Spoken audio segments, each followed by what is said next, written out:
Mi nombre es Pedro Iser, soy director ejecutivo de CESCOS, el Centro para el Estudio de las Sociedades Abiertas, un think tank liberal basado aquí en Montevideo. Este evento se llama Educación en Libertad, tiene tres grandes exponentes. Es coorganizado por el Centro Friedman Hayek para el Estudio de la Sociedad Abierta, que está basado en la Universidad del SEMA, por el American Federation for Children, basado en Las Vegas, Nevada, Estados Unidos, y por nuestro propio Centro de Estudios CESCOS. Tenemos tres grandes panelistas. En primer lugar va a hablar Valeria Gur. Valeria es Senior Fellow de la American Federation for Children, esta gran institución en los Estados Unidos que busca que las familias, especialmente las de más bajos recursos, puedan elegir libremente, puedan tener una opción para elegir su educación inicial, primaria y secundaria. Después hablará nuestro gran amigo Edgardo Zablowski, rector de la Universidad del SEMA, miembro de la Academia Nacional de Educación en Argentina y director ejecutivo del Centro Friedman Hayek para el Estudio de la Sociedad Abierta en Argentina, y con un gran currículum como, bueno, tiene un doctorado en economía. Es economista. Eduardo es un experto en educación con su doctorado en economía en la Universidad de Chicago. Y en tercer lugar va a hablar Richard Hobbins. Richard es el presidente, chair de CESCOS, es el encargado del proyecto de nuestra institución, Entalpía Educativa, es ingeniero industrial, tiene posgrado en economía, en administración de empresas,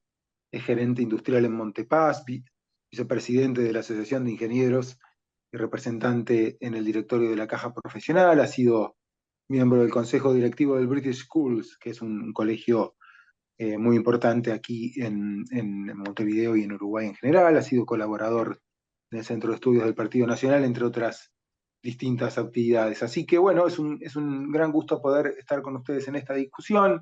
En primer lugar hablará, como les mencioné, Valeria Gur, Senior Fellow de la American Federation for Children. Valeria, es un gran honor, un gran gusto para nosotros poder contar contigo en esta tarde del sur y mañana del norte. Muchas gracias por la invitación. Estoy honrada de estar con ustedes. Tengo muy poquitas oportunidades de poder trabajar en español, así que si me equivoco y me sale el acento un poquito extraño, no se burlen. Eso pasa después de muchos años de vivir en el extranjero. ¿Pueden ver mi presentación? Ujú, perfecto. Quiero hoy día hablarles un poquito sobre el panorama nacional de las opciones escolares en los Estados Unidos, basado en lo que está sucediendo en Latinoamérica y lo que ha sucedido aquí va a traer un impacto tarde o temprano. El tema es saber cuándo en otros países, porque como potencia, una de las potencias mundiales, los Estados Unidos siempre ha sido un líder y creo que va a seguir siendo un líder en educación y espero que esto se refleje en los países queridos, como el que yo dejé mi país, que es Chile. Con eso les cuento un poquito. Yo emigré a los Estados Unidos hace unos 15, 16 años atrás. Estudié en Chile marketing y comunicaciones, en Estados Unidos aquí una maestría en periodismo y medios, y luego me di cuenta que a lo que me gradué con esa maestría me fui a trabajar en educación. De inmediato siempre quise trabajar en educación, así que fui a trabajar para la Unión de Maestros, creyendo que íbamos a poder traer un cambio.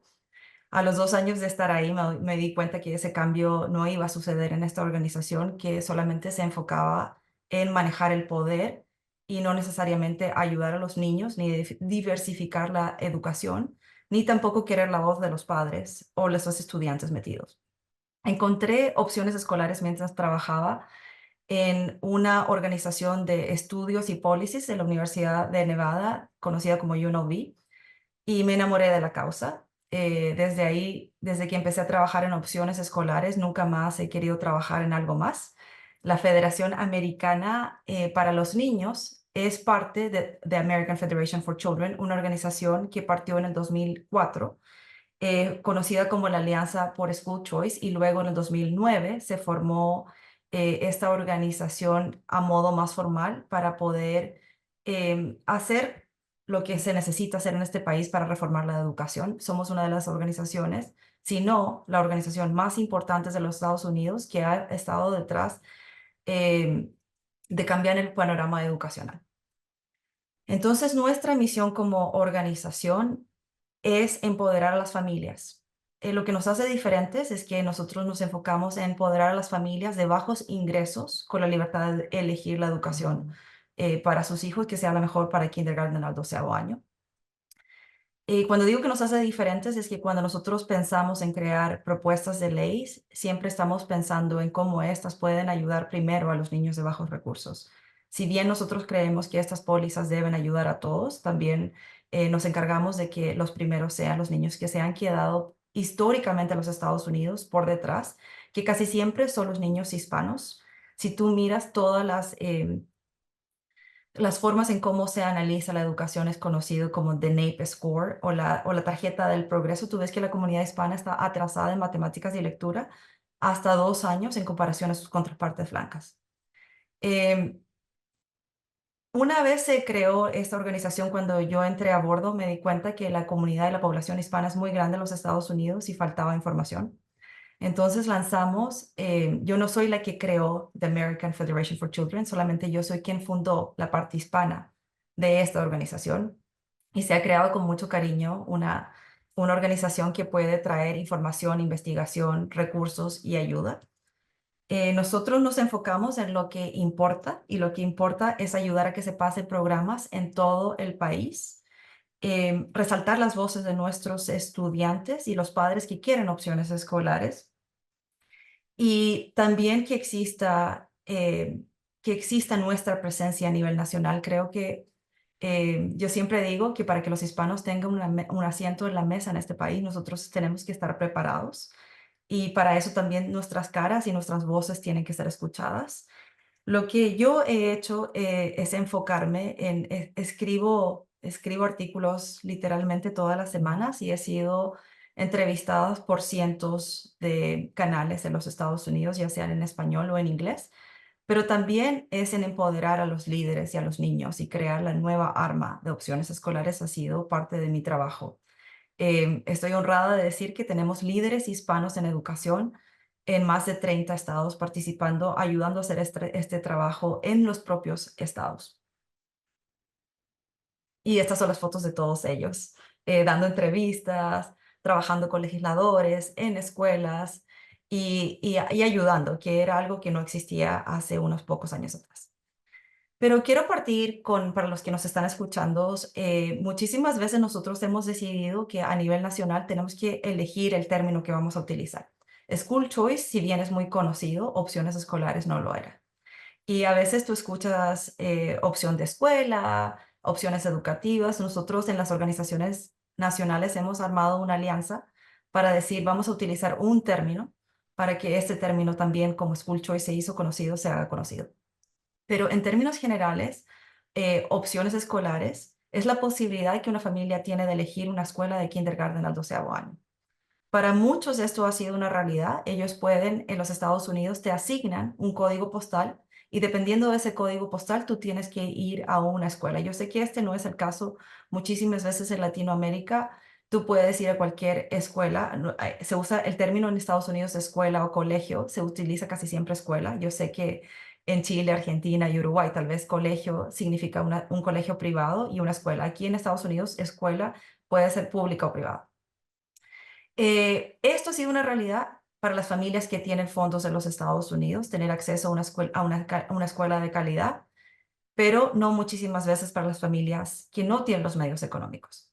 Ahora, si hablamos en términos específicos, ¿qué significa opciones escolares? Opciones escolares es una política pública que amplía la capacidad de las familias para elegir una escuela, ya sea de kindergarten o al 12º año, ya sea pública o privada. La segregación, si bien terminó en este país en los años 50, la comunidad hispana y afroamericana aún se encuentra muy segregada por código postal. Nosotros siempre decimos las únicas personas que se oponen a tener opciones escolares son las que ya tienen acceso a opciones escolares.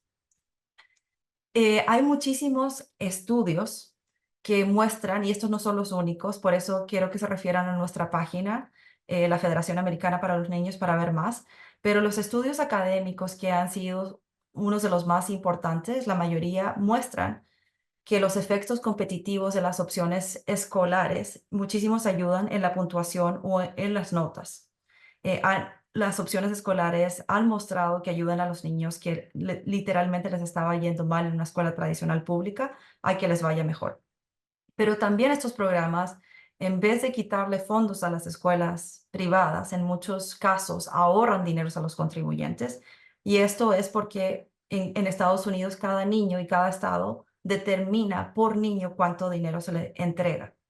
Entonces te doy un ejemplo, por ejemplo, en mi estado, un programa de opciones escolares donaría $9,400 y la educación pública entrega hasta $13,000 por niños. Es un ahorro al estado significativo. Mejora los resultados académicos de los estudiantes participantes, también ayuda a la satisfacción de los padres y la sensación de seguridad que ellos tienen. Crean escuelas más diversas desde el punto de vista socioeconómico y racial. Ayuda, por ejemplo, a que las escuelas privadas que no tienen diversidad puedan ingresar a niños de todo tipo a sus escuelas.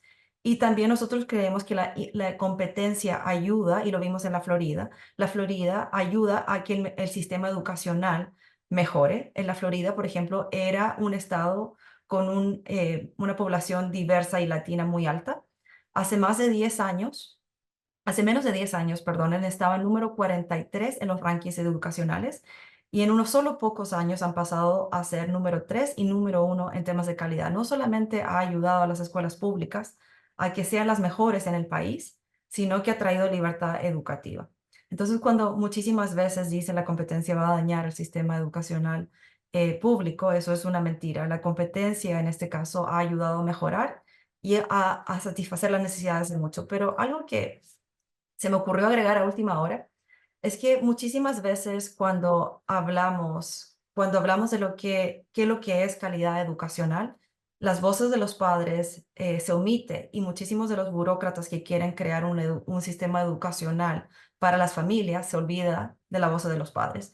Entonces quise mostrarles una de las encuestas más importantes en las que se hace en los Estados Unidos, donde se pregunta qué los padres quieren. A número último salió que es las notas.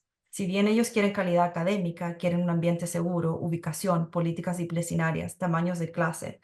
Esto es actividades extracurriculares, diversidad, sociabilización, compañeros y ambiente, y un ambiente tal vez religioso o instrumentos académicos mejores.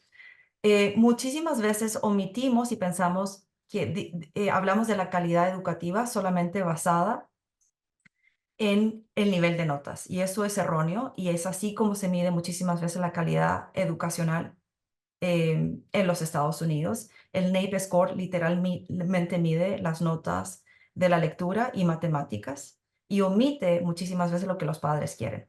Entonces, yo puedo decir, trabajando con familias, muchísimas veces escucho de las familias que ellos lo que más quieren es que sus hijos sean felices y lo que menos quieren es que estén aprendiendo a través del librito y que se conviertan en maquinitas. Lo que ellos quieren es que sus hijos tengan pensamiento crítico y que sean felices en sus años formatorios. Contándoles del crecimiento, como yo les contaba, yo ya casi soy no puedo creerlo que me he convertido en una veterana. Cuando yo empecé a trabajar en opciones escolares, había menos de medio millón de niños participando y el día de hoy hay mucho más. Y estos números son estimados. Creo que este número es mucho más de 1 millón de estudiantes participando a nivel nacional, de estudiantes. Este número todavía está bajito de lo que nosotros esperamos, porque cuando comenzamos a pasar opciones escolares no proveíamos todos los programas universales que se han creado. Entonces, estas solamente son proyecciones. Creo que el número es muchísimo más grande el día de hoy. Sin embargo, también es importante mencionar que 4,9 billones de dólares de fondos públicos son invertidos en programas de opciones escolares a nivel nacional, que también es algo mucho más alto de lo que habíamos visto antes o haber prohibido antes. Creo que ese número va a seguir creciendo. Hay muchísimos, y esto es donde me parece sumamente interesante, lo que cuando empiecen a buscar programas en otros países, por ejemplo, las becas de crédito tributario han sido uno de los programas que casi siempre eran los más populares hace 2 años. Las becas de crédito tributario literalmente cómo lo funcionan es que una empresa puede donar y pueden recibir crédito tributario. También hay algunos estados que individuos pueden donar, pero por ejemplo, si tú te toca pagar a esta empresa, le toca pagar en sus impuestos o conocido como taxes, ellos pueden dirigir estos fondos, en vez de dirigirlos a sus pagos tributarios, pueden dirigirlos a programas educacionales. Esto era hace 2 años uno de los programas más conocidos, pero creo que las cuentas de ahorros para la educación va a ser uno de los programas que va a ser el más popular en unos 5 años o 3 años. Está moviéndose tan rápido que les pudiese decir 5 años suena muchísimo. Las cuentas de ahorros para la educación son más innovadoras en comparación con las becas de crédito tributario. Eh, Estos son fondos que vienen directamente, que se alocan o que se entregan a la educación pública, pero un porcentaje de esos fondos, los fondos estatales, sigue a los niños. Y estos programas se pueden utilizar de diferentes y variadas formas. Se pueden utilizar para pagar por escuelas privadas, pero también se pueden utilizar para tutorías. También se pueden utilizar, por ejemplo, si haces escuela en casa o si tienes algún tipo de programa híbrido participando, por ejemplo, en lo que es conocido como una escuela charter. Muchísimo de las familias que tienen niños que aprenden diferentes o que tienen algún tipo de problemas de aprendizaje utilizan estos programas de diferentes y variadas maneras. En los Estados Unidos y vales educativos, que es como todo esto partió. Los vales educativos era simplemente te entregan un vale y tú tienes un cierto monto de dinero para pagar por tu escuela privada. Ahora esto ha ido variando. Hay otros programas que no estoy mencionando que se han ido creando después de la pandemia, como es el programa de microescuela. Las microescuelas son escuelas más pequeñas aún que las escuelas privadas o que el homeschooling, pero tienen un maestro y utilizan diferentes tipos de currículum. Se ha convertido sobre todo en estados, por ejemplo, que no han logrado pasar programas de opciones escolares. Se ha convertido en una alternativa muy viable para muchas familias y aún no es muy regulado por el gobierno. Y es lo que ellos están buscando hacer, que estos programas de microescuela puedan crearse y solidarizarse, hacerse más firmes antes de pedir que tal vez tengan algún tipo de ayuda. Y la matrícula individual es el otro tipo de programa. Pero hay muchísimos, como les explico, estos se pueden ir a nuestra página web, la Federación Americana para los Niños, donde estamos creando formas y hojas informativas donde puedes encontrar en más detalles. Pero creo que es importante entender qué tipo de programa tú vas a traer, ya sea a tu país o a tu estado, antes de decidir qué lo vas a hacer. Súper importante entender porque las políticas por detrás, muchísimas veces es más fácil traer una cuenta de ahorros para la educación en algún estado y en otro es más fácil traer uno de crédito tributario simplemente porque se financian diferente.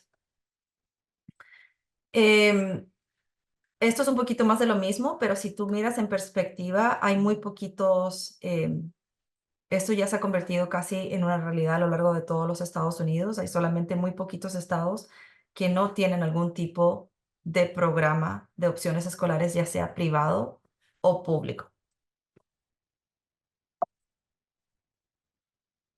Si lo miras en perspectiva, cuando yo comencé como mencionaba, a trabajar en esto, habían muy poquito, siempre hablábamos de la Florida, pero no se hablaba de nada más. Arizona, recientemente, hace 1 año, 2 años, pasaron un programa universal. Ya están casi a la mitad de lo que estaba haciendo la Florida con este programa, y ellos solamente llevan unos años funcionando en comparación con la Florida, que ya lleva muchísimos años funcionando. Pero si lo miras en perspectiva, estamos contando 1, 2, 3, 4, 5, 6, 7, 8, 9, 10, 12 estados ya tienen programas universales. Y no significa que no se le dé prioridad a niños de bajos recursos, pero significa que todos pueden acceder a estos tipos de programas. Entonces, lo que vamos a ver en unos años, que 1 millón de niños estudiando va a ser muchísimo más alto que eso pronto. Ahora siempre se habla, en Estados Unidos hay dos partidos que son predominantes. Yo sé que en algunos países, como por ejemplo en Chile, donde soy, hay múltiples partidos, pero en los Estados Unidos las encuestas muestran que las opciones escolares es un tema bipartidista, del público, me refiero a bipartidista del público. tiene mucho apoyo demócrata, ha subido un 7% en los últimos años. De las últimas encuestas de 2020 a 2023, ha subido un 7%, 66% de apoyo demócrata. Un alto apoyo republicano, 5 puntos más, 80%, incluso independientes. También tiene mucho apoyo entre razas. 71% de los hispanos apoyan opciones escolares, 71% para los caucásicos, 73% para la comunidad afroamericana y un 70% para los asiáticos. Em, Creo que cuando yo digo que las opciones escolares tienen apoyo bipartidista, esto es a modo, me refiero simplemente a los votantes. Sin embargo, la Unión de Maestros, que es el sindicato de maestros de los Estados Unidos, y tiene muchísimo poder político, ha creado lo que se llama PACs o lo que se llama formas de pasar y elegir políticos. Ellos se han puesto en contra de opciones escolares y muchísimas veces son los enemigos más altos de las opciones escolares. Ellos pagan las carreras de políticos para que se sienten en posiciones para poder influenciar qué pólizas en educación pasan en los Estados Unidos, bloqueando muchísimas veces las opciones escolares. Creo que si el sindicato no se opusiera, tendríamos programas de opciones escolares en todos los Estados Unidos, muchísimo más grandes de lo que hemos visto. Sin embargo, todo eso está cambiando. Después de la pandemia, los padres y los votantes se han dado cuenta que tienen que votar por candidatos que apoyen opciones escolares y lo hemos visto recientemente en el estado de Texas. Eh, Personas que estaban sentadas en puestos por muchísimos, muchísimos años han sido no electos otra vez. Entonces creo que nosotros tenemos una labor de explicar que este tema, si bien no es partidista, hay grupos de interés que por detrás se oponen y que hacen un bloqueo. Y, y eso le cuesta muchísimo a nuestros niños, lamentablemente. Hay estados, 18 estados con control republicano y opciones que ellos han estado detrás de pasar opciones escolares y también hay estados, y aquí a lo que me refiero que la política no es perfecta, que hay también estados con apoyo republicano que no tienen opciones escolares. O sea, no siempre es sí o no. Pero también hay estados demócratas, por ejemplo, yo estuve detrás en Nevada, el gobernador Steve Sisolak estaba dispuesto a comprometerse y pasar opciones escolares si había un intercambio para fondos públicos. Entonces, a lo que me refiero es que independiente de la política, estos programas han seguido pasando y van a seguir pasando. Y también hay apoyo de diferentes entidades, tanto demócratas y más.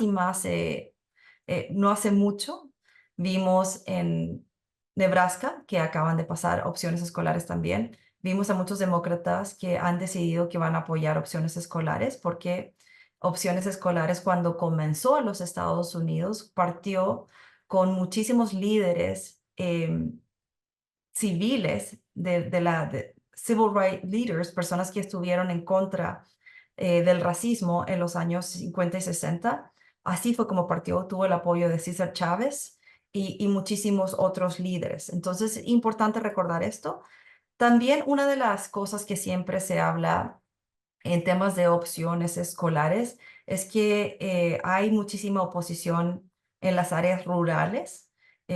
Los que están en contra de opciones escolares dicen que en áreas rurales esto quitaría fondos a las poquitas escuelas públicas que existen. Sin embargo, aún muchos más estados estamos viendo que están pasando opciones escolares porque las familias quieren que se traiga diversidad también de opciones escolares en áreas rurales.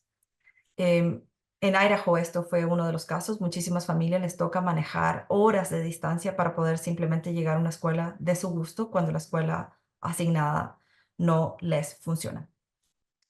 Quiero invitarlos también a que vayan a nuestra página, a nuestras páginas web y que nos sigan y que se comuniquen. Me pueden seguir como Valeria Gur en todas las redes sociales. Si tienen algún tipo de pregunta, por favor, no dejen de hacerla. Aquí estoy dispuesta a ayudarlos en lo que necesiten. Muchísimas gracias por su tiempo.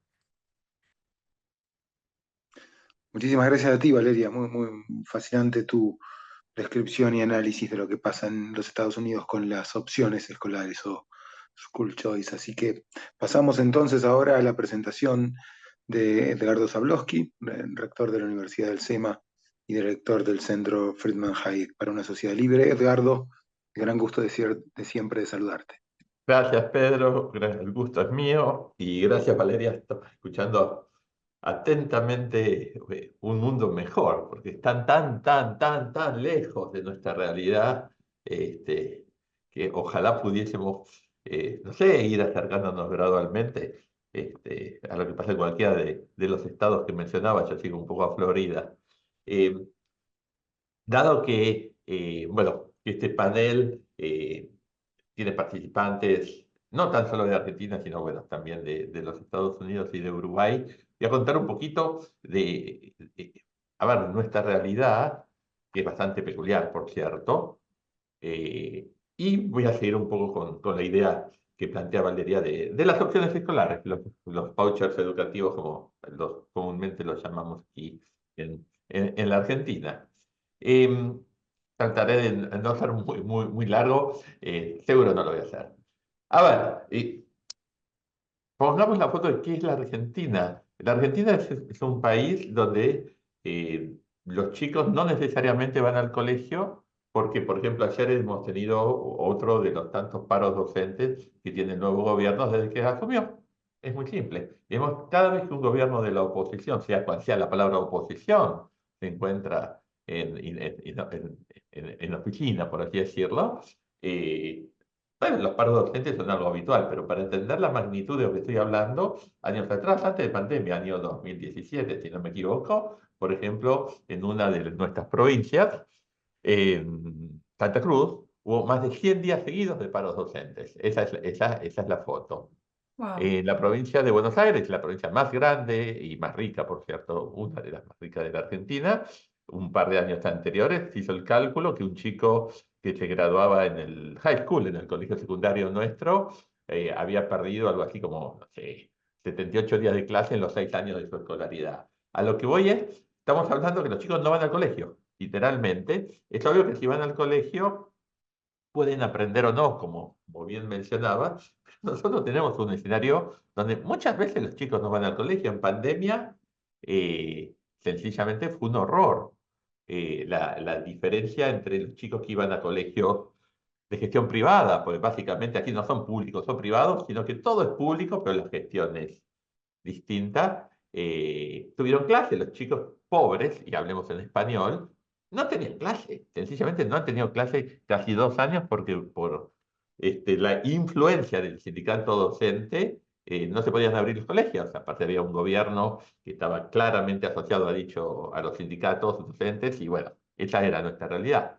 Por eso yo llamé a mi presentación, que muchas veces hago combinaciones lineales de lo que voy a presentar aquí, una propuesta de reforma del sistema educativo argentino. Es un título muy grande para algo muy chico, por supuesto, de lo que voy a hablar, enganchando un poco con esa realidad que vos presentabas.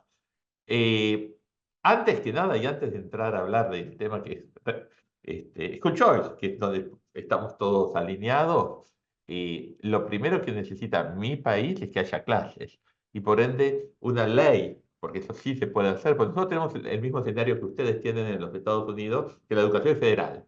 Es decir, que el gobierno central tiene muy poco poder en las decisiones de las provincias.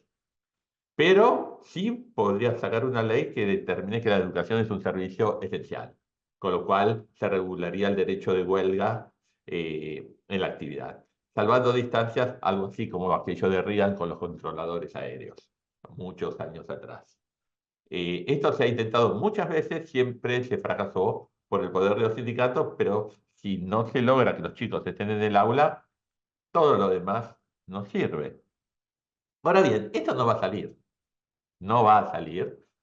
Por ende, la única lógica posibilidad de avanzar, y es pensando en las teorías de grupos de interés, un poquito volviendo a mis orígenes, soy economista, y soy economista de Chicago pensando en George Stigler, es generar grupos de interés que se puedan oponer al sindicato docente de distintas formas, y esos son los padres, no hay otros. Lo vimos en pandemia, en la Argentina las clases vuelven sencillamente por grupos de madres organizadas que por primera vez se organizaron y tuvieron una gran efectividad y el costo que generaron fue monstruoso a un gobierno que uno no se puede imaginar un peor gobierno en la historia de la Argentina, y así tuvo que ceder y abrir los colegios finalmente.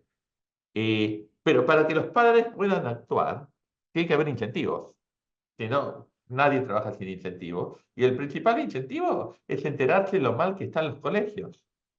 Bueno, hoy no pueden, porque tenemos uno de los tantos artículos. Nosotros tenemos leyes que, si me dedico a contárselas, bueno, gastaríamos mucho tiempo, pero que son insólitas. Tenemos una ley, artículo 97 de la ley 26.206, que dice explícitamente que, la voy a leer porque es demasiado interesante, es cortita. La política de difusión de la información sobre los resultados de las evaluaciones que se hacen en los colegios a los chicos, las usuales pruebas, resguardará la identidad de las instituciones educativas a fin de evitar cualquier forma de estigmatización. Es decir, los papás no se pueden enterar del resultado de las evaluaciones docentes. Nadie habla de los nombres de los profesores ni de los nombres de los alumnos, sino del nivel de los colegios. Cuestión de poder decir, el colegio que está a la esquina, ahí se estudia, acá no. Es secreto, es un gran secreto.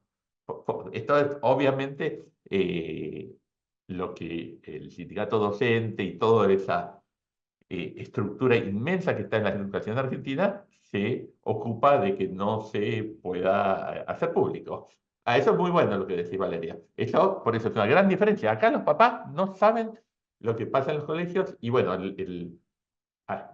Jaime Echeverry, que fue el anterior presidente de la Academia Nacional de Educación, una eminencia en temas educativos, decía en un libro que escribió hace muchos años, Guillermo, La tragedia educativa, que aquí en la Argentina los papás piensan que la educación es un desastre, pero que el colegio al que van sus hijos más o menos está bien.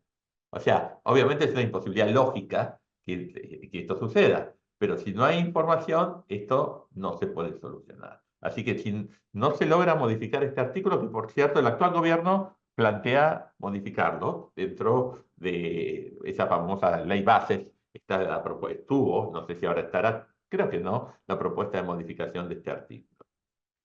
Una vez que los padres se enteren, es mucho más fácil pensar en estructuras de libertad educativa. Yo vengo escribiendo del tema, voy a hacer un segundo autorreferencial para, de vuelta, para posicionarme en el imaginario de quien me está escuchando y no me conoce, desde el 2010. En el año 2010, un poco por casualidad, escribí una nota periodística sobre, bueno, sobre vouchers, y desde ese entonces me dediqué a escribir sobre educación y por eso terminé la Academia Nacional de Educación, insólitamente. Terminé escribiendo 289 columnas, digo el número porque es relevante, de las cuales 99 son de libertad educativa, homeschooling, voucher, charter, bueno, todo lo referente al tema. Y nunca, bueno, al principio era total y absolutamente ignorado, esa es la palabra. Conforme pasó el tiempo, comencé a ser atacado, lo cual fue muy bueno. E insólitamente hoy por hoy hay una oportunidad en la Argentina, porque el actual gobierno, el actual presidente, coincide con este tipo de opiniones. Sí piensa que hay otras prioridades para el actual presidente, la economía lo es todo. Esa es la realidad. Pero se respira que hay posibilidades de intentar ir hacia una realidad distinta. Ese es el punto. Eh, en función de eso, un poco estoy trabajando bueno, estoy cargando una nota semanal básicamente sobre la temática. El gobierno dio un primer paso llamando vouchers educativos a un subsidio que se le dio a las familias más pobres o de clase media baja, para ser justos, a principios de este año, cuando empezó el ciclo lectivo, que es marzo para nosotros, ¿no? Nuestro otoño, nuestro fall es marzo, este, porque la inflación que se generó, por lo que dejó el gobierno anterior, básicamente, destruyó la capacidad adquisitiva de gran parte de la población. Eso generó que muchas familias de clase media, media y media baja, llámeselo así, no pudiesen seguir enviando a sus hijos a colegios privados. El sistema iba a colapsar, lo cual generaría dos efectos. Por un lado, el sistema público muy probablemente no los hubiese podido recibir por su capacidad, ya de por sí no funciona. Y por otro lado, generaría un costo a la familia realmente muy, muy alto el tener que cambiar a los chicos del colegio. El gobierno muy sensatamente generó un subsidio que se llamó voucher. Por eso voy al hecho, la imagen de llamar vouchers educativos, algo que no lo era, pero que se llamó voucher educativo, que era que para aquellas familias que estaban en una determinada situación económica, hasta, si mal no recuerdo, 7 salarios mínimos, y que mandaban sus hijos a colegios privados, iban a tener un subsidio de un porcentaje de la matrícula durante 3 meses, lo cual fue una muy buena decisión, pero a lo que voy es la primera vez que abiertamente se habla de un tema tabú. El voucher es un tema tabú. Bueno, para ustedes en Uruguay, ¿se acuerdan cuando Tabaré se le ocurrió antes de una elección, donde gana la última, la reelección, unos días antes, hablar de la posibilidad de dar vouchers a un número reducido de chicos, lo atacaron del Partido Blanco, del Partido Colorado, de todos los colores lo atacaron? El pobre Tabaré tuvo que explicar que no iba a ser así, que iba a ser para unos poquitos muy específicos. O sea, es un tema tabú. ¿Por qué es un tema tabú? Porque hay una fantasía en el imaginario del argentino que viene del siglo XIX con un expresidente, que fue genial, por cierto, Domingo Faustino Sarmiento, un gran educador, que tiene que ver con los Estados Unidos, que él saca todas sus ideas de Thomas Mann. Hace un viaje a los Estados Unidos, lo conoce a la mujer, y que es cuando este, estaban comenzando con lo que sería la educación pública americana, exactamente al revés. Y él trae la educación general, por así decirlo, a un país como la Argentina, donde no existía, a través de importar 65 maestras americanas. Fue una revolución, porque eran maestras protestantes en un país claramente católico, que no hablaban español, pero que fueron la base del magisterio argentino. Tuvo un éxito notable. Argentina se transformó en un país casi sin analfabetismo a principios del siglo XX, a pesar que estaba lleno de inmigrantes. Pero claro, esa imagen de Argentina no tiene nada que ver con la realidad. Si uno mira las pruebas PISA, Argentina, y perdón con la expresión, da lástima. Para los países latinoamericanos está entre los últimos, mientras Chile, con todos sus problemas, está primero siempre en las pruebas PISA. ¿A qué voy? Que hay mucha fantasía en el imaginario del argentino con la educación pública, con la señorita maestra, con el guardapolvo blanco. Yo he ido a colegios públicos, pero hoy ya no existe. Hoy en lugar de señorita maestra están los líderes sindicales que claramente no son la imagen de señorita maestra, ni los intereses son los intereses de los chicos. No existe forma que un gobierno, este o cualquier otro, se les pueda oponer si no son los padres que se oponen. Y la única forma de darle poder a los padres es dándoles la posibilidad de elegir, la posibilidad de que con los pies decidan dónde estudiar sus hijos. Un voucher o una cuenta de ahorros para la educación, cualquier instrumento que permita subvencionar la demanda y no la oferta educativa, le generaría algo absolutamente distinto, porque los sindicatos encontrarían que si cierran los colegios, los papás van a mandar a los chicos a otros colegios. Aún con la situación económica que tiene la Argentina hoy por hoy, hay muchos padres que hacen grandes esfuerzos y pagan 2 veces por la educación, unos impuestos que en la Argentina son, no te podés imaginar lo que son los impuestos de la Argentina. Sumado los directos y el IVA, ¿no? Los impuestos indirectos, es probablemente uno de los países del mundo con mayor carga impositiva. Así todo, los papás pagan impuestos y pagan colegios privados, muchas veces religiosos, pues son mucho más baratos, y ahora evangélicos, pues son más baratos todavía. O sea, es todo un sistema muy perverso que al final perjudica a los más pobres, siempre. Eso es lo peor del caso. Se miente abiertamente. En la Argentina, otra de las grandes mentiras que tenemos es que cualquiera puede ir a la universidad. Somos un país maravilloso. Está prohibido por ley cualquier tipo, ley 27.204, la llamada ley Puigros, que la generó una diputada de nombre Puigros en el 2000. No, bueno, creo que era el 2005, pero no me acuerdo exactamente, que prohíbe cualquier tipo de examen para ingresar en la universidad. Es decir, está prohibido en la Argentina evaluar los conocimientos de un estudiante que sale del secundario. Por estar vivo, tiene derecho a entrar en la universidad. ¿Eso qué genera? Genera que somos el país latinoamericano de mayor proporción, por supuesto, de estudiantes universitarios, lo cual es carísimo, y el de menor proporción de graduados. Porque no se gradúa nadie. obviamente. ¿Y quiénes se gradúan? Son los estudiantes que vienen de clase media y alta, de colegios privados. Porque obviamente el chico tiene que trabajar si es un chico pobre. No es como, por ejemplo, en el Uruguay que tienen, aunque más no sea, un sistema de subsidios intergeneracionales que permite que tengan una beca. Lo que voy es que esto es una gran mentira, pero una gran mentira que lleva muchos, muchos años y que desarmarla es muy difícil. Y para colmo tenemos el mismo tema que tienen ahí sí ustedes en los Estados Unidos, que es que la educación es federal. Es decir, es potestad de las provincias, no del Ministerio de Educación. El ministro, que hoy se llama secretario, el único poder real que tiene son el sistema universitario. O sea, las universidades públicas, pero más allá de eso no tiene ningún... O sea, sobre digamos, educación obligatoria, que es primaria y secundaria, no hay potestad directa del poder central porque es potestad de las provincias.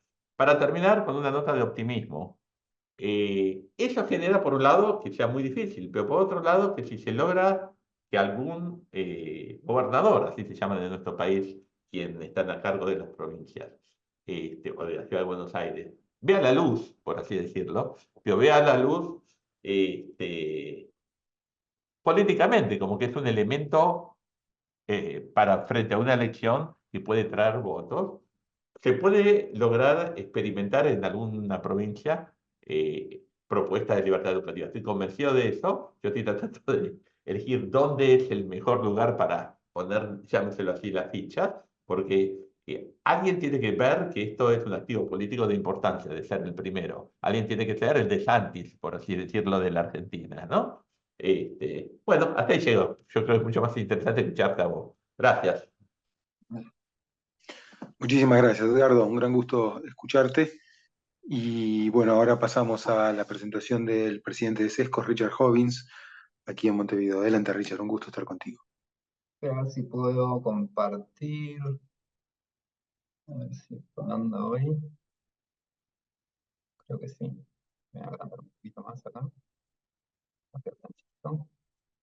Así que ahí están los panelistas. Para mí es un privilegio absoluto compartir el panel con estas dos personas que admiro. Así que muchas gracias a Edgardo y sobre todo a Valeria, que para nosotros nos es casi imposible acceder a gente que esté metida en este tema en Estados Unidos y tú sos la primera persona que nos abre las puertas. Así que mil gracias. Como decía Valeria en su presentación, hay una nomenclatura muy variada y a veces es difícil saber de qué nos estamos refiriendo.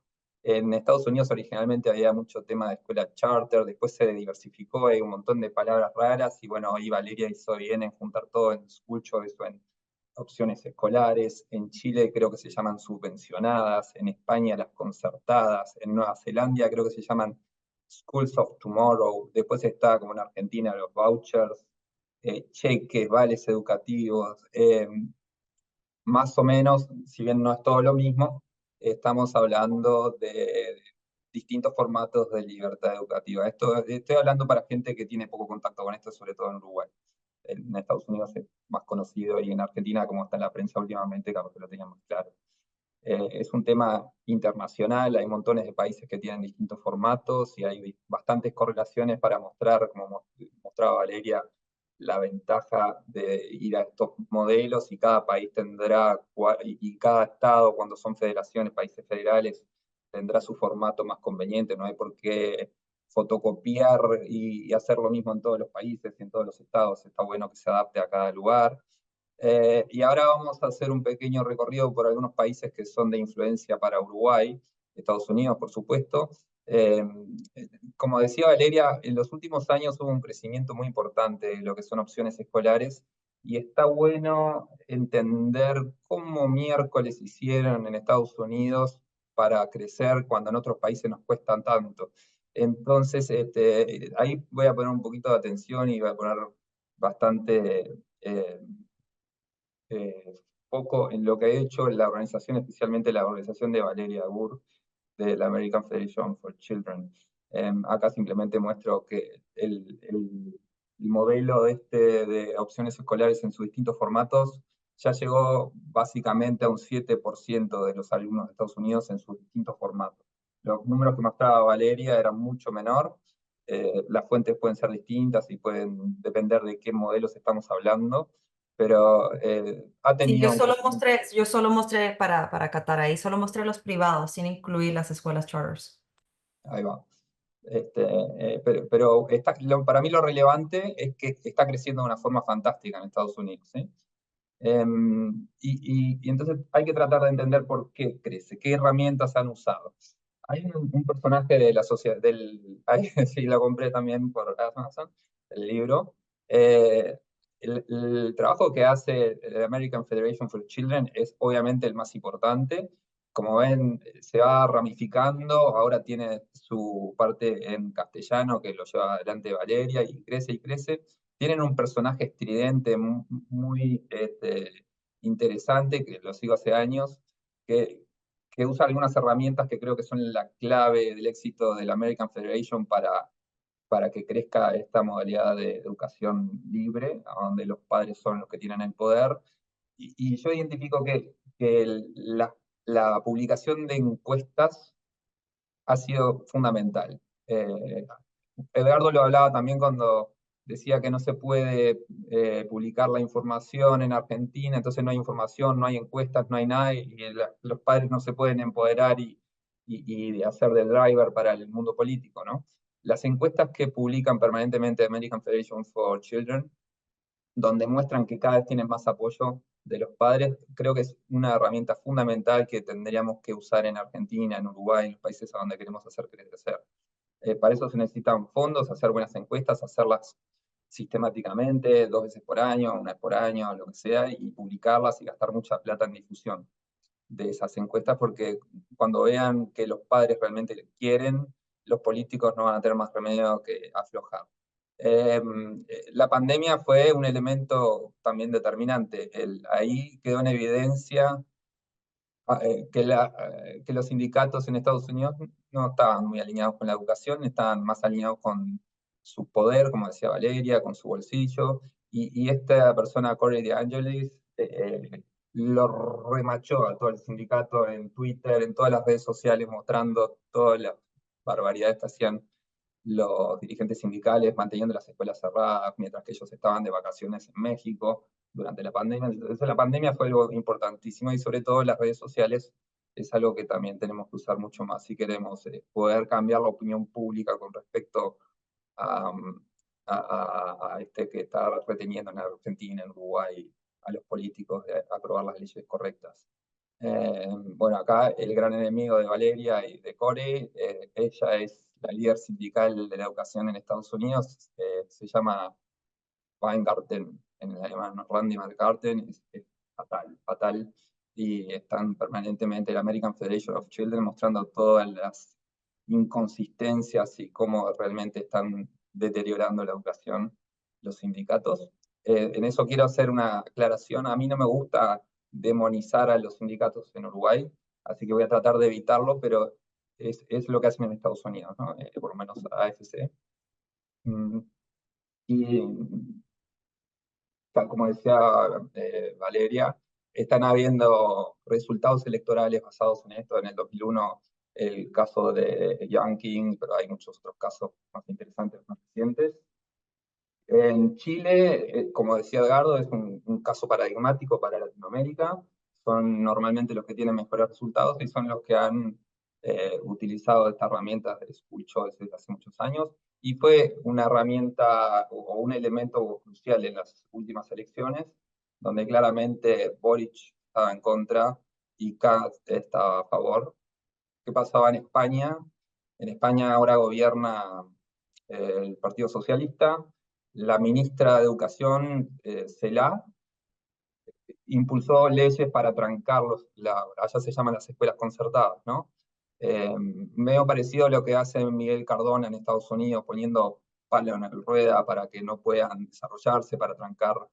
Y por el otro lado, los gobiernos que están alineados con el PP o que son propiamente el PP, están tratando de impulsar las escuelas concertadas en sus distintos formatos. Y traigo acá una noticia de la semana pasada, de este mes, en la Comunidad Valenciana, donde gobierna el PP, el formato Charter School lo están poniendo para educación ya no es ni siquiera inicial, es de 0 a 3, ¿no? Esto es importante para lo que voy a hablar más tarde, cuando me refiera a las sugerencias para Uruguay. Acá, mira, Uruguay. La foto que está ahí es Pablo da Silveira, es el ministro de Educación de Uruguay, con un gobierno, vamos a decir, de centro-derecha, conservador. Él es el champion, es el principal promotor de las escuelas charter en Uruguay desde la década del 90. Es realmente de los mejores exponentes de la educación en Uruguay, es un crack. Y siempre estuvo en el equipo de trabajo de la calle Pou, desde la campaña electoral del 2014. Él promovía, junto con el otro partido tradicional, que es el Partido Colorado, implantar las escuelas charter en Uruguay. Es el mismo momento que refería Edgardo cuando decía que Tabaré Vázquez también lo propuso, y perdieron las elecciones, ¿no? Entonces, el periodo siguiente eliminaron la propuesta de Charter School, y justo ahí gana la calle Pou, pero no está en el programa de gobierno, así que marchó, no nos tocó. Y después el gobierno de la calle Pou, en la LUC, hace algunos cambios en lo que es la gobernanza general de la educación pública, y todos los sindicatos y la izquierda salieron a denunciar que era un intento de privatización de la educación, cosa que no era así. Y después, usando ese argumento, impulsaron el plebiscito, que después fracasó, por suerte, y la LUC quedó, pero no tenemos charter schools todavía.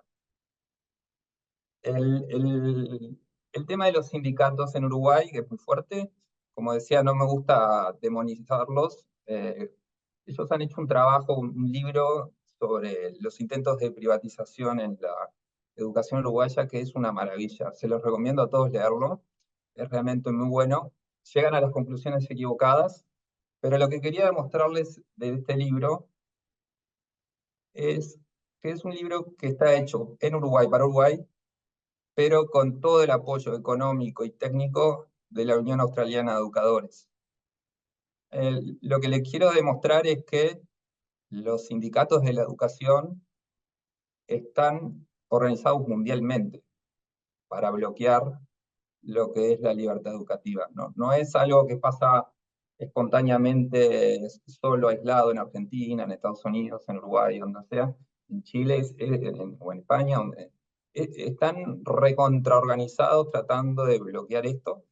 Y lo lógico del espejo sería que nosotros también colaboremos para poder impulsar lo que creemos que es mejor para estos países, ¿no?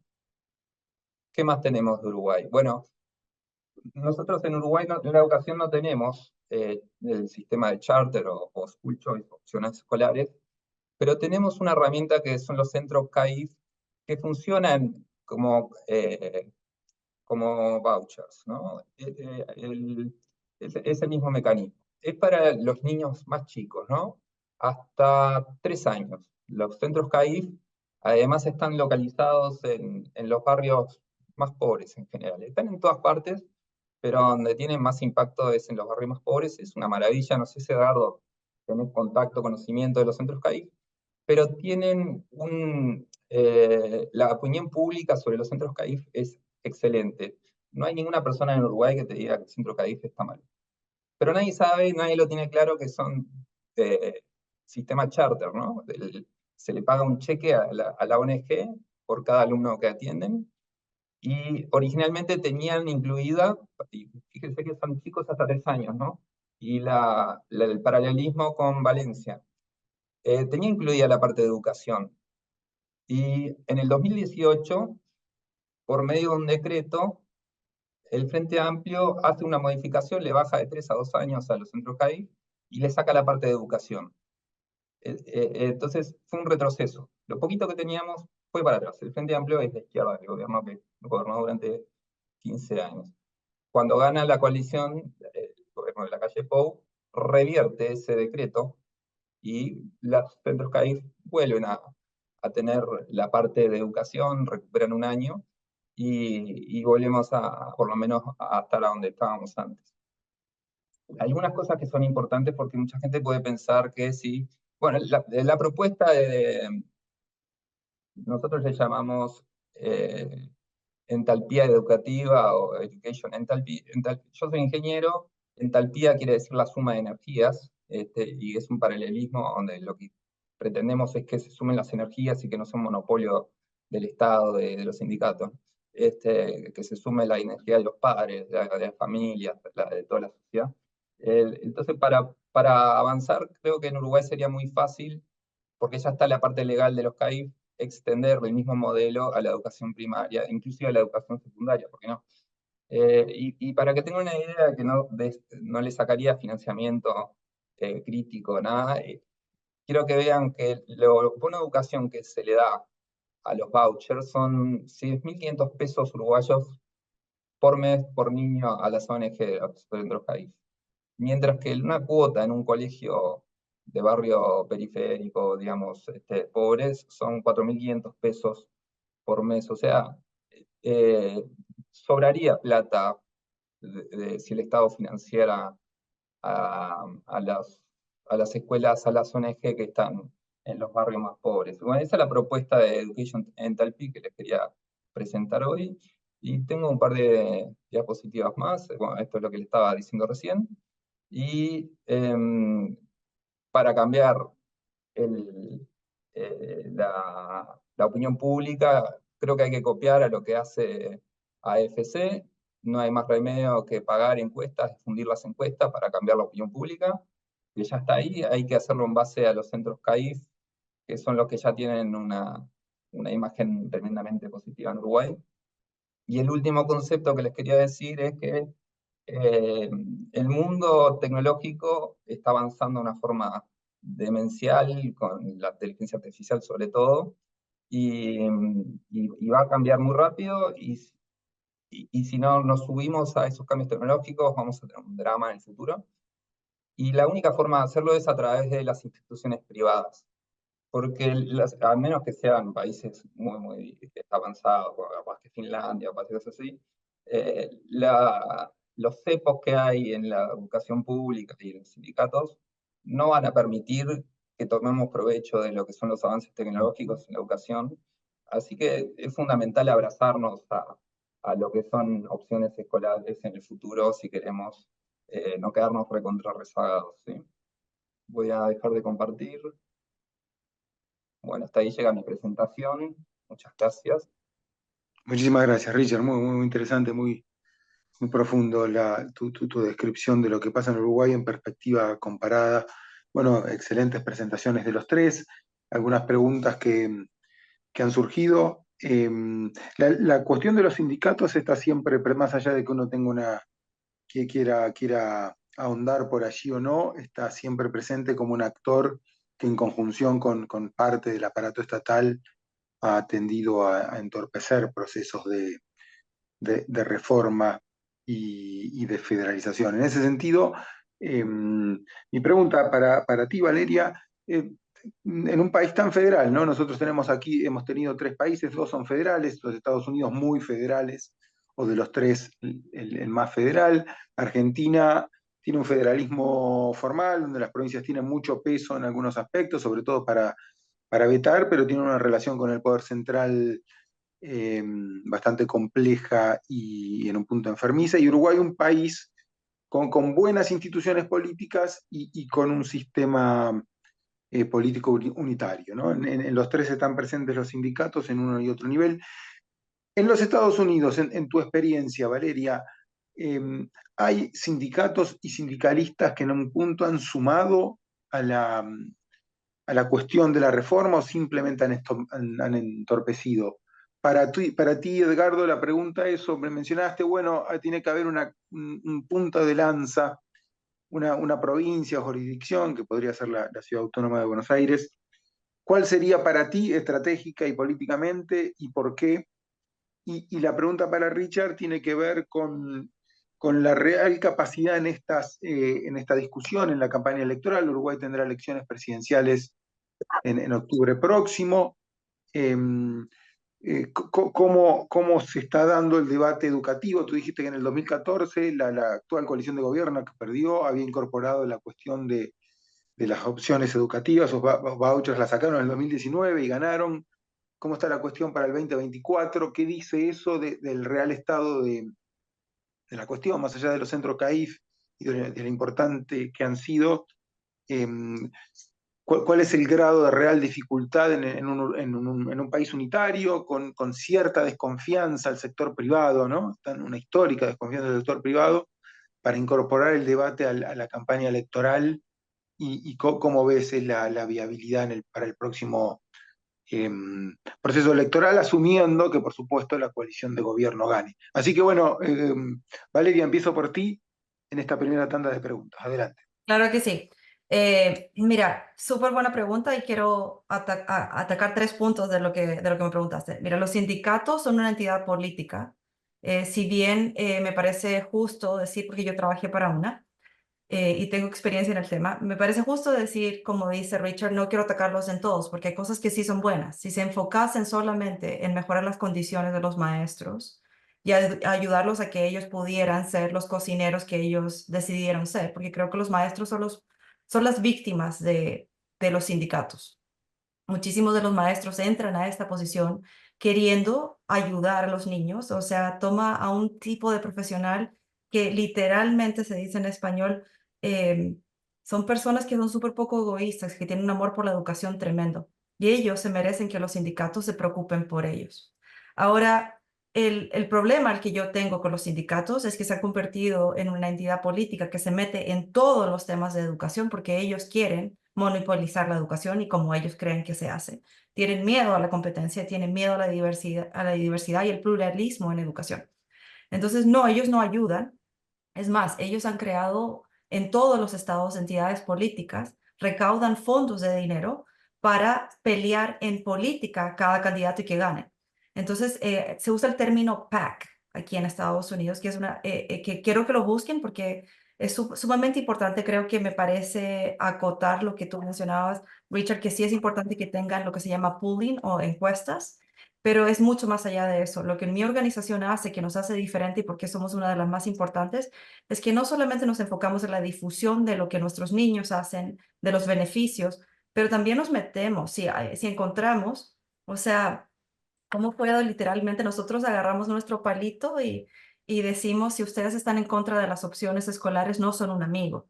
Y nosotros nos metemos y luchamos por ayudar de cualquier partido, si es demócrata o republicano, a que los candidatos o los legisladores o los políticos que deban entrar, entren, y en los que no, nosotros también ayudamos a sacarlos. Entonces, es exactamente lo que la Unión de Maestros hace. La Unión de Maestros se encarga de pagar por las carreras políticas de los demócratas en los Estados Unidos y la única razón por qué hay menos republicanos apoyando opciones escolares, porque lo que trataba de decir en mi presentación que es bipartidista, la causa es bipartidista en sí. Se ha convertido solamente política porque los sindicatos de maestros han decidido que así deba ser. Ahora, hay muchísimo apoyo de demócratas calladitos que tienen miedo al sindicato porque el sindicato también los saca a ellos. O sea, si el sindicato se entera, y ha pasado muchísimas veces, que ves a legisladores que apoyan, que son demócratas, que apoyan las opciones escolares, y el día de mañana llega el sindicato y les dice, nosotros te vamos a sacar de ahí, y eso es lo que hacen. Y nuestra organización tiene que defenderlos. El problema es que ellos tienen, al crear esos sindicatos y que los maestros pagan parte de su salario para esos sindicatos, tienen muchísimo dinero. Y esa es una de las partes que es más complicada. Ellos tienen mucho más dinero político que ninguna organización en los Estados Unidos. Entonces, pero sin embargo, eh, ustedes hablan a nivel federal y estatal, que nosotros somos más a nivel federal. Eso no es cierto. Nosotros en Estados Unidos hay pequeños congresos y hay leyes que se pasan a nivel educacional, que son a nivel federal. Por ejemplo, en este minuto hay una propuesta que se llama ECA, que está tratando de traer apoyo y opciones escolares a nivel nacional. Sin embargo, nosotros como luchamos por opciones escolares a lo largo de todo el país, es a nivel estatal. Porque hay lo que se llama difusión de pólizas. Y como les mencionaba, hace menos de 2 años no existían programas universales y ahora hay 12. En menos de 2 años, que les quede claro, en menos de esos años no habían programas universales y ahora hay 12. siempre hay algo de copiar al vecino, que dicen las pólizas y en los estudios de public policy, que todos empiezan a competir y eso es lo que eso es lo que está sucediendo en este minuto con los programas universales. Si bien opciones escolares ha expandido, los programas universales han expandido muchísimo más. Entonces, se entiende que los fondos en los Estados Unidos, por ejemplo, si yo recibo $14,000, 7,000 vienen de los impuestos estatales, 8,000 vienen de los impuestos estatales y una porción menor viene de los federales. A nivel federal se pueden meter a lo que sucede a nivel estatal solamente en un cierto punto, pero casi todas las políticas de educación públicas pasan a nivel estatal. Y eso es lo que lo hace más interesante porque pasa tan rápido y al mismo tiempo que es casi imposible, es posible de frenarlo e imposible a la vez. Sin embargo, por eso se ha movido tan rápido en los últimos años después de la pandemia. Y como tú mencionas, mi compañero Cordy es una persona que ha sabido mejorar y creo que esto es algún aprendizaje para todos. Es alguien que es un genio en las redes sociales, pero se requieren expertos de todos campos, no solamente de uno. Se requieren expertos que sepan hacer encuestas, se requieren expertos que sepan recorrer los medios sociales, se requieren expertos que entiendan cómo implementar pólizas y cuál es la mejor póliza que tú debes traer.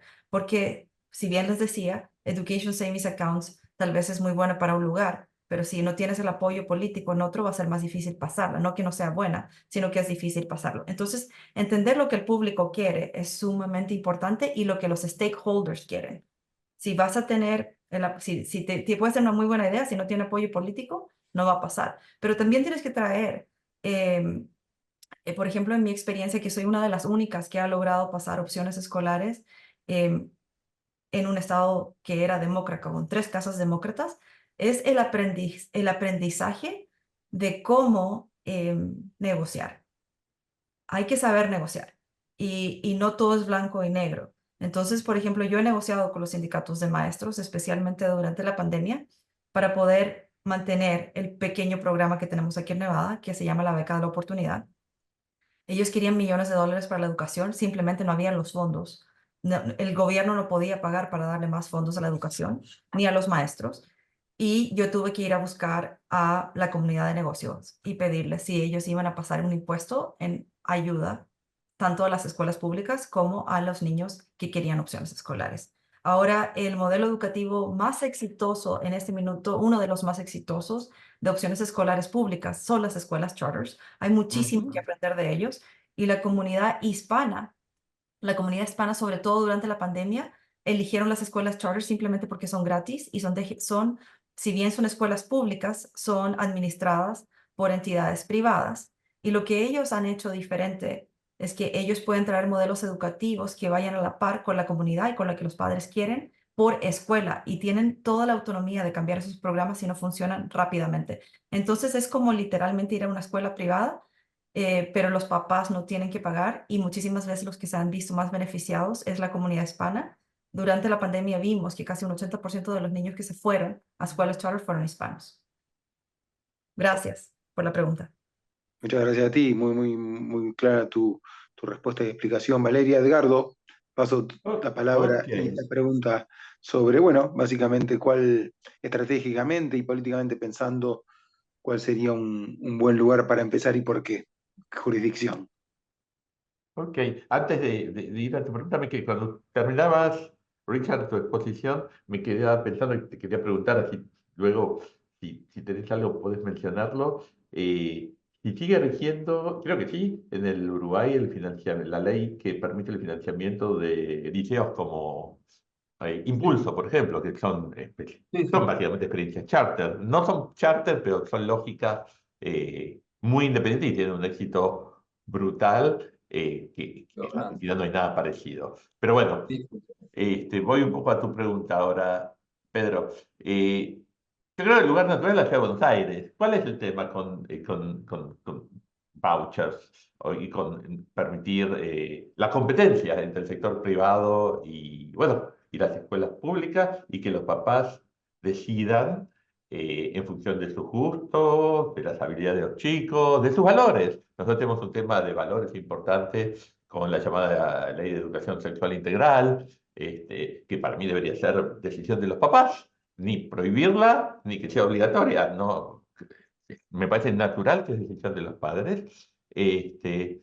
es el tamaño del mercado. Evidentemente en la Patagonia, en un pueblo perdido de la Patagonia, como en Suecia, en el Polo Norte, un país que tiene school choice, no puede haber este tipo de competencia entre escuelas, porque no hay mercado, no hay tamaño, no hay escala.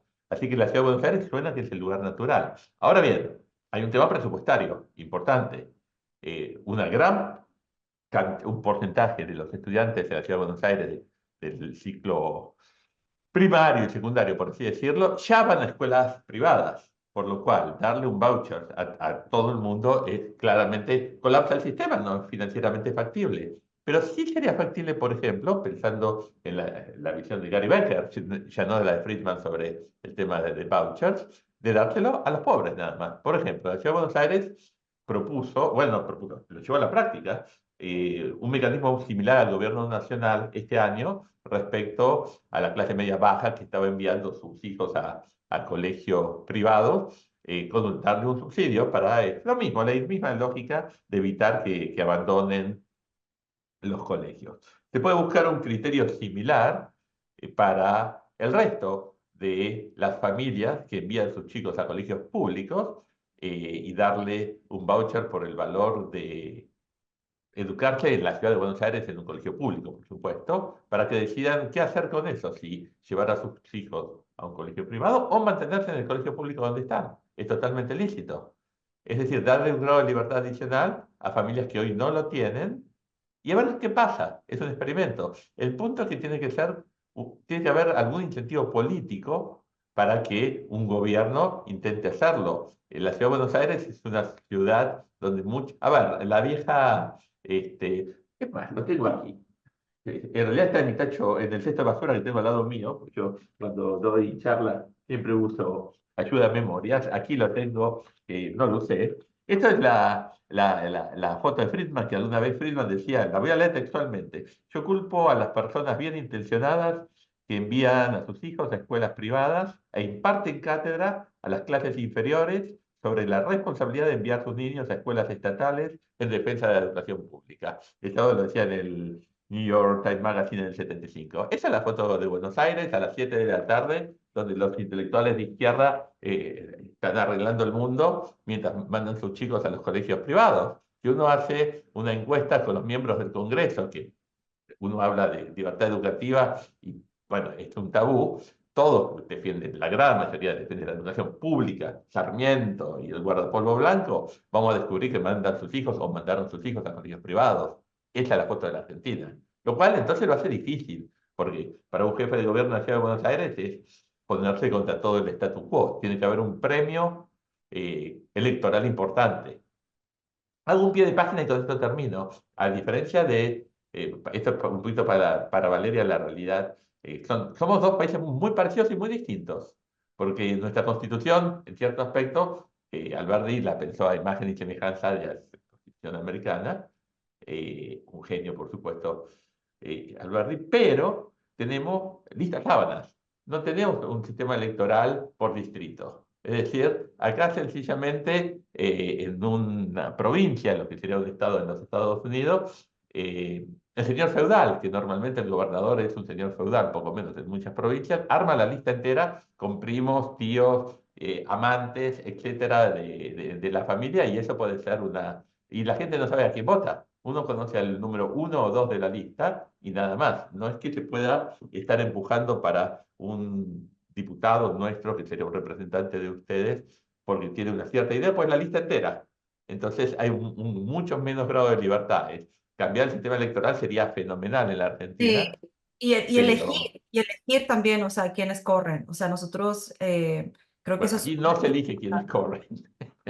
Eso se elige 1 o 2 y los demás aparecen y uno no sabe a quién está votando, literalmente.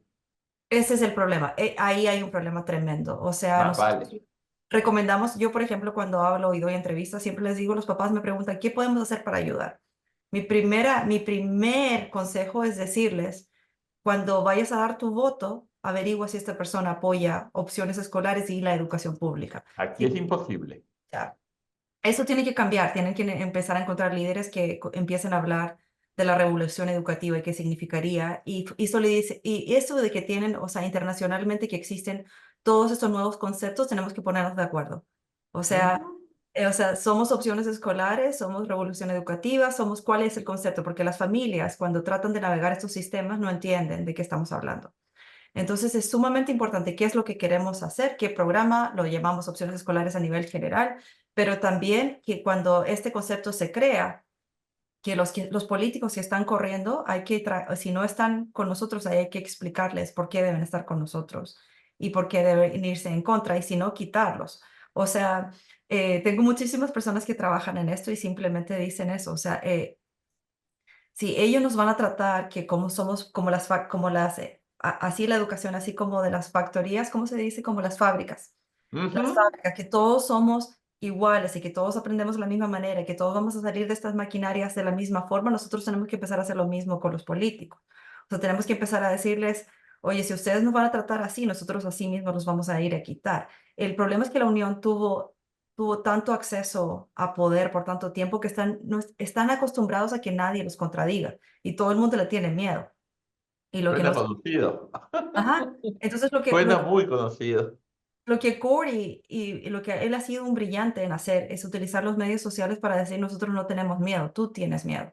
Tú tienes miedo porque nosotros nos vamos, y eso ha hecho que muchísimo, y todos los cambios sociales que han tomado tiempo, se requiere tener un líder que tenga una voz y que no tenga miedo, y que tenga miedo a sacrificarse. O sea, porque hay personas de partidos tanto demócratas o republicanos que se han tenido que ponerse en esos puestos y se han tenido que sacrificar. El problema es que no han encontrado un político que realmente quiera traer cambios para el pueblo. Entonces, cuando encuentren a una persona que no sea política, que corra la política, es cuando van a empezar a ganar.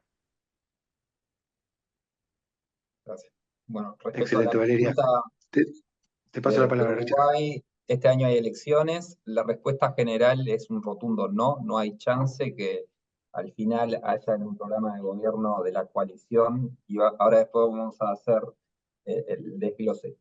No hay chance ninguna que en un gobierno de la coalición, en el programa de consenso en la última instancia, incluyan charter schools o opciones escolares, porque es muy sencillo, cuando las incluyeron perdieron y cuando las removieron ganaron. No tiene mucho misterio.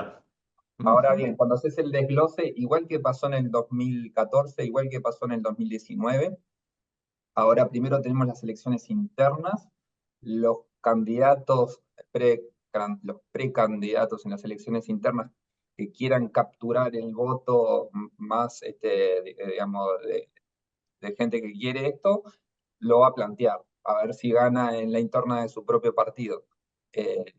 Entonces, en el Partido Colorado, que hay 6, 7 candidatos, seguramente van a haber 3 precandidatos que van a plantearlo, 3 no. Después va a ganar uno, capaz que ese uno lo mantiene porque igual van a tener pocos votos el Partido Colorado, entonces para tratar de capturar todavía ese nicho, capaz que lo mantiene el Partido Colorado. En el Partido Nacional, que hay menos precandidatos, seguramente ninguno lo incluye al principio, y cuando vayan a hacer el acuerdo de la coalición, va a ganar lo del Partido Nacional, a donde no lo van a incluir. Así que no hay forma. Y por el lado del partido de izquierda, el Frente Amplio, definitivamente no solamente no lo van a incluir, sino que van a proponer devolverle el poder a los sindicatos como era antes de que estuviera la LUC. Así que no hay esperanza. La única chance que tenemos es trabajar en lo que hace AFC, encuestas, como dice ahí en el chat Valeria, hay que difundir la policy, hay que machacar en las redes sociales, y tenemos 5 años para cambiar la opinión pública, y capaz que dentro de 5 años tenemos más suerte.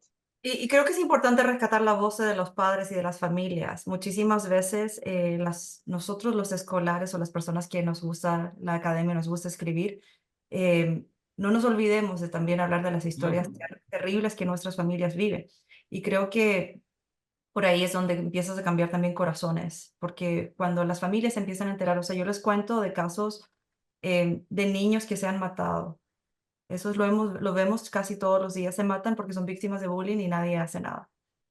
Hemos visto, y esto en mi estado durante la pandemia fueron 13 niños. Literalmente no aguantaron con la presión de que las escuelas estaban cerradas.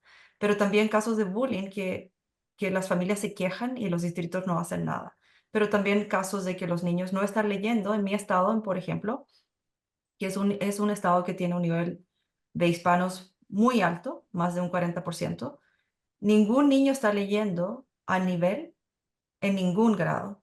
Y el nivel de absentismo, que es lo que mencionaba Edgar, los niños no están yendo a la escuela, es un 38%. Entonces no estamos muy diferentes y por eso a eso es lo que yo decía. Y eso es ahora, post pandemia. Un 38% de los niños no está yendo y no están a ningún nivel. O sea, les digo la diferencia, los niños que están atendiendo con programas de opciones escolares están leyendo a nivel 4 a los 6.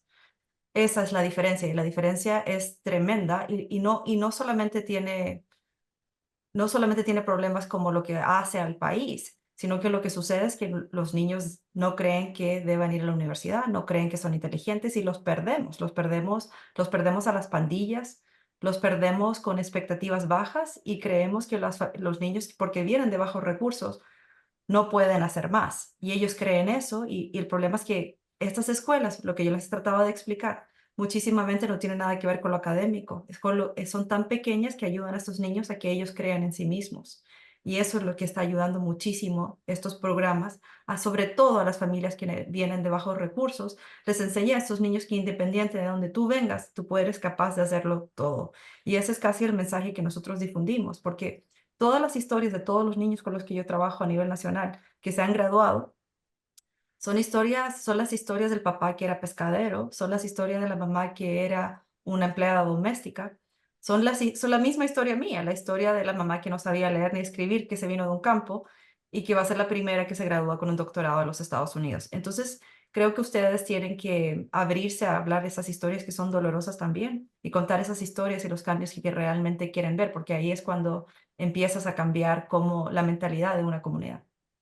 Y no solamente las estadísticas, la emoción de lo que esto significa. Gracias por el... Muchísimas gracias, Valeria, muy, muy interesante. No sé si, bueno, para terminar, yo puedo, o me gustaría darle 30 segundos a cada uno, o no sé si ustedes quieren hacer una pregunta a alguno de los otros panelistas. No sé si Edgardo quiere cerrar con 30 segundos, con algún comentario, con una pregunta. No, Después, agradecer, Valeria. escuchar a Valeria de una realidad tan distinta. Es claro que es otro mundo, tienen una organización totalmente distinta. Nosotros estamos muy lejos, tanto ustedes en Uruguay como aquí en la Argentina, somos un poco Quijotes todavía, pero no es imposible viendo lo que está pasando en los Estados Unidos y la velocidad, como bien decís, Valeria, que ha tomado esto y se ha transformado hasta en un activo electoral. Claramente el tema, o sea, ya en la elección de medio término, si bien no le fue tan bien a los republicanos como supuestamente le debería haber ido, a los candidatos apoyados por Schultz, digamos, porque con la idea de Schultz le fue estupendo. Entonces, hay posibilidades, hay mucho para aprender yo creo, de la experiencia de los Estados Unidos. Yo tengo una pregunta para Valeria. Pensando en la elección presidencial que se avecina y pensando, bueno, mi predicción es que Trump va a volver al gobierno. En ese escenario, ¿eso mejora las chances de seguir avanzando concretamente? No, porque lo van a seguir bloqueando los demócratas en las cámaras. No sé, esa es una Y pregunta. mira, Si podés contar algo, sería buenísimo. de Y partida bueno, va, hasta ahí llego. sí, de partida va a mejorar a cómo estamos. O sea, Biden trató de cortar 40, puso en su propuesta de cómo se maneja el gobierno, cortar fondos para las escuelas charters, $40 millones, y son las escuelas mejores públicas de los Estados Unidos en este minuto. Se Ok. opuso, a pesar de que él fue a una escuela católica y mandó a sus hijos a una escuela privada, se opone que los niños tengan opciones escolares y muchísimas veces yo he escrito muchísimo sobre el tema. He dicho, él tiene la oportunidad de ganarse nuestra comunidad si él quiere continuar ahí. Sin embargo, Donald Trump está diciendo públicamente que él apoya las opciones escolares y que si él es presidente, él trató de hacerlo, pero hubieron muchísimos problemas al final de su mandato y como que esto se perdió entre medio. Pero sin embargo, como les mencionaba, está la propuesta ECA, es una beca de crédito tributario que ayudaría a 2 millones de niños en los Estados Unidos y se puede utilizar encima de las becas que ya existen. Entonces se está empujando opciones escolares tanto a nivel en todos los estados, pero también a nivel federal. Y yo creo que si él fuese elegido, él ayudaría a que esta vez sea una prioridad en su gobierno, porque si bien él lo intentó, no lo logró. Entonces creo que es importante que él lo traiga otra vez de vuelta y creo que sí sería bueno para nuestra comunidad tener un demócrata o un republicano que apoye opciones escolares. Lamentablemente, como expliqué, la Unión de Maestros no deja a los demócratas que apoyen opciones escolares, independiente de que si ellos mandan a sus hijos a escuelas privadas, como tú lo mencionabas, o no, y que realmente ellos lo apoyan. Así que, pero las encuestas muestran que la contienda está muy peleada en este minuto.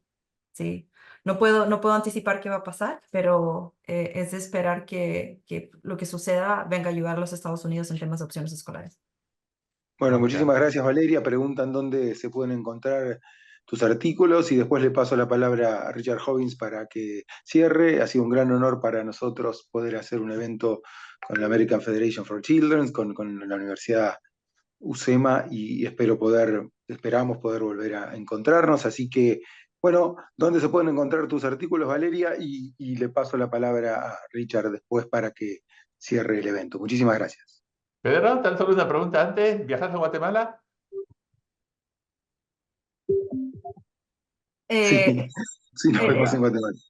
Federación Americana para los Niños, nosotros traducimos todo lo que se escribe en inglés, está traducido ahí.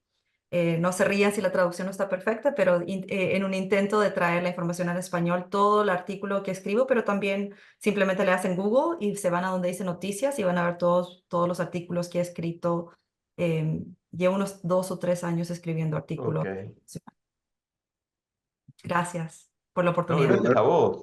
Realmente gracias. Bueno, Richard, te el paso la cierre, palabra, gran gusto. Nos vemos, Eduardo.